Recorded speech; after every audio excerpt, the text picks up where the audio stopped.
rapatriement, fermeture des frontières, autorisation de voyager, rapatriement des dépouilles des Algériens décédés à l'étranger, émigration clandestine. Le député à l'Assemblée populaire nationale, APN, Noureddine Belmeda nous révèle, dans cet entretien, certaines vérités concernant les nouveaux défis qu'affrontent les Algériens établis à l'étranger, surtout depuis l'apparition de la pandémie de Covid-19. Le programme de rapatriement effectué depuis 5 pays, à savoir la France, l'Allemagne, l'Espagne, le Canada et les Émirats arabes unis, lancé le 23 décembre 2020 et prévu jusqu'au 31 janvier 2021 a été subitement suspendu. Pourquoi, à votre avis?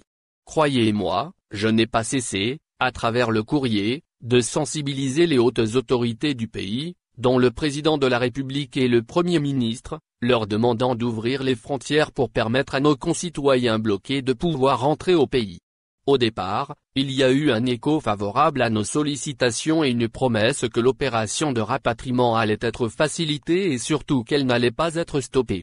Malheureusement, nous avons été choqués par la décision de suspension des vols de rapatriement sans préavis et sans explication de la part des services concernés. Il a été ainsi décidé de ne garder que 3 vols à partir de Paris dans le sillage de la 3e vague de Covid-19 qui touche plusieurs pays.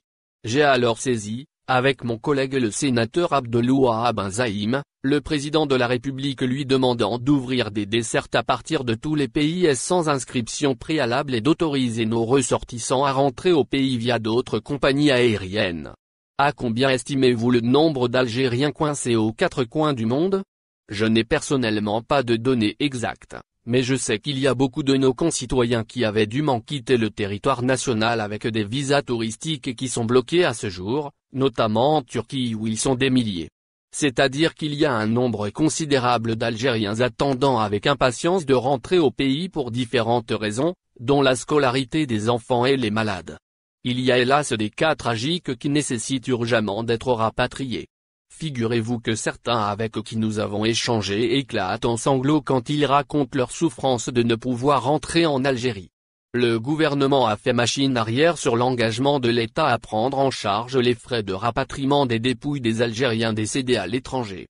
Une disposition de la loi de finances complémentaire, LFC, 2020 vient d'annuler une loi dont vous êtes justement à l'origine, en revenant aux dispositions de l'article 92 de la loi de finances 2016 disposant que l'État prend en charge les frais de rapatriement seulement des personnes nécessiteuses. Que s'est-il passé exactement? Le transfert des dépouilles des Algériens décédés à l'étranger est un sujet qui tient en haleine notre communauté depuis des années. En tant que député de l'émigration, j'ai évidemment pris à bras le corps cette épineuse question. Je rappelle ainsi que j'étais à l'origine de la disposition relative à la prise en charge par l'État des frais de rapatriement des dépouilles introduite dans la loi de finances 2014 et qui a été rejetée par le gouvernement, la commission des finances et la majorité des partis politiques. Il a fallu attendre le mois d'avril 2016 pour que cette disposition entre en vigueur après la promulgation des textes d'application, qui expliquait que cette facilitation profitera uniquement aux ressortissants dont les ressources ne suffisent pas pour rapatrier leurs proches décédés.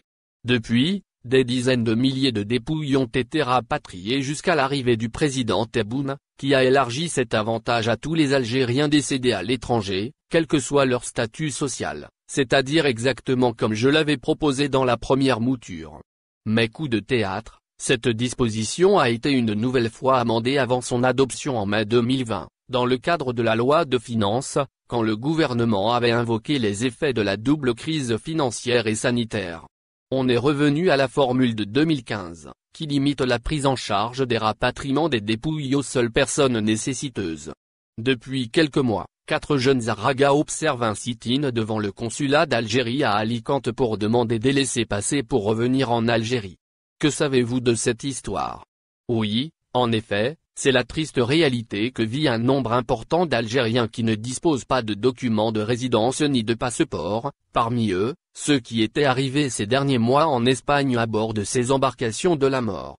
J'ai rencontré ces malheureux qui regrettent leur aventure, et j'ai transmis leurs préoccupations au consul qui les a reçus et les a informés qu'il a sollicité l'autorisation des autorités algériennes pour leur remettre des laissez-passer pour pouvoir rentrer au pays. À l'heure actuelle, le consul dit n'avoir pas encore reçu de réponse d'Alger, au prétexte que la priorité des rapatriements est donnée aux ressortissants qui disposent de documents de résidence. J'ai également saisi, dimanche dernier, le ministre des Affaires étrangères au sujet de l'application de la loi relative au transfert des dépouilles des personnes de conditions modestes et j'en ai profité pour l'informer sur le problème des Aragas bloqués ici, en Espagne, sans papier. Merci de vous abonner à la chaîne et n'oubliez pas d'aimer la vidéo et cliquer sur la cloche pour recevoir toutes les nouvelles.